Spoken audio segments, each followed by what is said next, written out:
आपने ताज़ा तरीन खबर देखी कराची से, ये एमके हकीकी के रहनुमा लीडर हैं आफाक अहमद साहब, उनको गिरफ्तार कर लिया गया है। वो कराची शहर में इस वक्त एक अजीब व गरीब सूरत हाल है। यहाँ पर लिटरली रोज़ाना की बुनियाद पर 1, 2, 3 या 4 लोग डंपर से कुचल दिए जाते हैं, कीमा बन जाता है उनका, मर जाते हैं, कभी माँ बेटा, कभी बाप बेटा, कभी मियाँ बीवी। एक अजीब व गरीब सूरत हाल है और वो काबू में ही नहीं आ पा रही। बयान आ जाता है कि नहीं, ये डंपर ने शाम 5 बजे कैसे कुचल दिया, ये तो इतने बजे के बाद यहाँ से गुजरने की इजाज़त ही नहीं थी। लेकिन फिर अगले दिन एक और ख़बर आती है, एक दिन में 2 खबरें आती हैं। ऐसे में आफाक अहमद साहब को गिरफ्तार करने की वजह बनी कि लोगों ने कुछ डंपर्स को आग लगा दी। तो ये जो कि ऑफ कोर्स मैं इसकी हिमायत तो नहीं कर रहा, ना करनी चाहिए, लेकिन तो उन्होंने कुछ सख्त बयान दिया था आफाक साहब ने। तो उन्होंने कहा कि जनाब ये इश्तियाल अंगेज़ बयान पे गिरफ्तार कर लिया गया है। ठीक है, अगर वाकई इश्तियाल अंगेज़ बयान और इससे इश्तियाल अंगेज़ी हुई है तो कानून को अपना रास्ता अपनाना चाहिए। लेकिन मेरी दुआ है, मेरी ख्वाहिश है कि ज़रा इतना ही सख्त एक्शन, फौरी एक्शन, अगर ये जो खूनी डंपर घूम रहे हैं कराची की सड़कों पर, कराची वाले अपने बच्चे बचाते फिर रहे हैं, खुद बचते फिर रहे हैं, उनके खिलाफ भी हो जाए तो बड़ी मेहरबानी हो जाएगी, बड़ी इनायत हो जाएगी, बड़ी नवाजिश हो जाएगी। इसी तरीके से जब वो एक ताजर ने कह दिया था एहसन इकबाल साहब को कि जी आप हमें ये वज़ीर आला नहीं, हमें आप मरीम नवाज शरीफ साहिबा दे दें कुछ अरसे के लिए बतौर वज़ीर आला और रख लें, तो जितना फ़ौरन बुरा लग गया था, फ़ौरन जैसे रिएक्शन आ गया था एकदम से, वो ताजर ने भी अपना स्टेटमेंट वापस लिया कि नहीं मैंने मजाक में कहा था, मैं तो आप तो सीरियस हो गए, अब क्या हो गया आप लोगों को। तो काश वैसी सेंसिटिविटी इन मामला पे भी हो जाए। बच्चे मर रहे हैं, लोगों के कीमे बन रहे हैं, 100 बंदा मर गया 2025 अभी कल शुरू हुआ है, मतलब अभी फरवरी का महीना ख़त्म नहीं हुआ, 100 बंदा गाड़ियों के नीचे आके मर गया कराची वाला, और जो डकैत वकैत अगवा वो सब उसके अलावा है। तो अल्लाह करे इन मामला पे भी इतनी सेंसिटिविटी आए, फ़ौरन बुरा लग जाए, फ़ौरन एक्शन हो जाए तो बड़ी नवाजिश हो जाएगी, बहुत मोहब्बत हो जाएगी।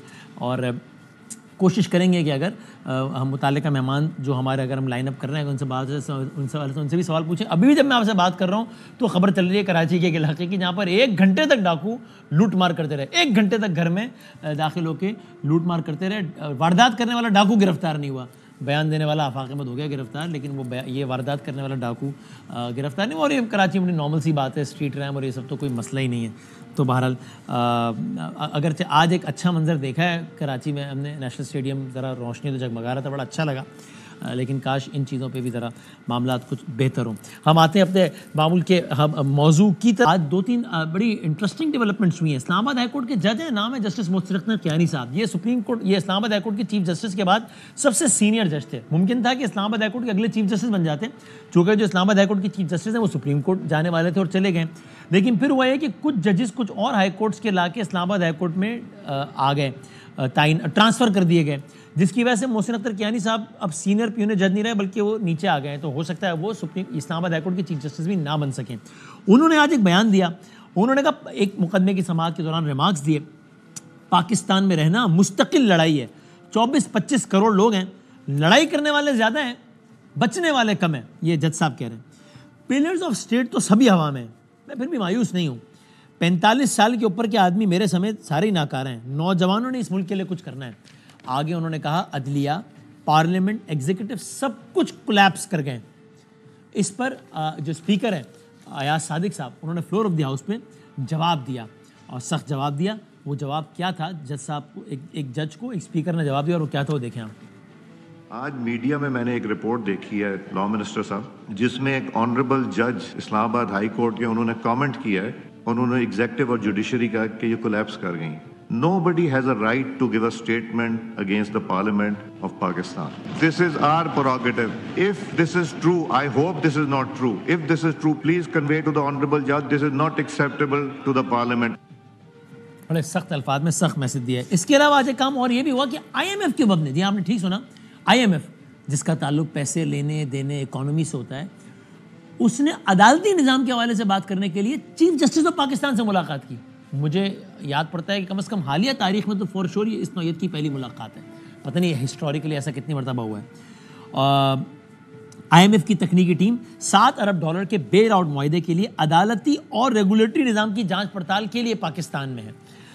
तो IMF मिशन ने चीफ जस्टिस पाकिस्तान से मुलाकात की। उसके बाद चीफ जस्टिस साहब सहाफ़ियों के पास आए, उन्होंने सहाफ़ियों से कहा कि मैं आपको IMF वफ़द की मुलाकात पर कुछ बताता हूँ, और बानी PTI ने जो ख़त लिखा था खान साहब ने, और national judicial policy making committee पर भी मैं आपसे बात करता हूँ। तो उन्होंने क्या बताया, this is important, chief justice बता रहे हैं सहाफ़ियों को, उन्होंने बताया कि उनका IMF से क्या इंटरेक्शन हुआ था। कहा मैंने IMF को जवाब दिया है कि हमने आइन के तहत अदलिया की आज़ादी का हलफ उठा रखा है, ये हमारा काम नहीं है कि आपको सारी तफसीलात बताएं। वफ्द को national judicial policy making committee के एजेंडे का बताया कि मातहत अदलिया की निगरानी हाई कोर्ट्स करती हैं।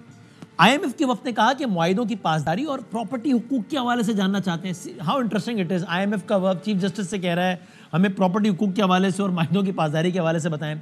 चीफ जस्टिस साहब कहते हैं मैंने जवाब दिया, इस पर रिफॉर्म्स ला रहे हैं, अब आप बड़े बेहतरीन वक्त पर आएँ।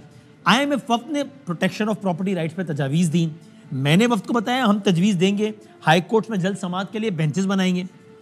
उसके अलावा चीफ जस्टिस ने कहा कि बानी PTI का खत भी मुझे मिल गया है इमरान खान साहब का, इसमें कुछ इंपॉर्टेंट पॉइंट्स शामिल हैं और मैंने कमेटी से कहा है कि इस खत का जायज़ा लेकर फैसला करें। बानी PTI का खत जजेस आइनी कमेटी को भिजवा दिया है और साथ में उन्होंने एक और खत का भी तस्करा किया, वो करते हैं बात उस पर। सो अभी हमारे साथ मौजूद है secretary information Pakistan Tehreek Insaf of course जनाब शेख वक्कास अकरम साहब। हुजूर अस्सलाम वालेकुम। जी वालेकुम अस्सलाम।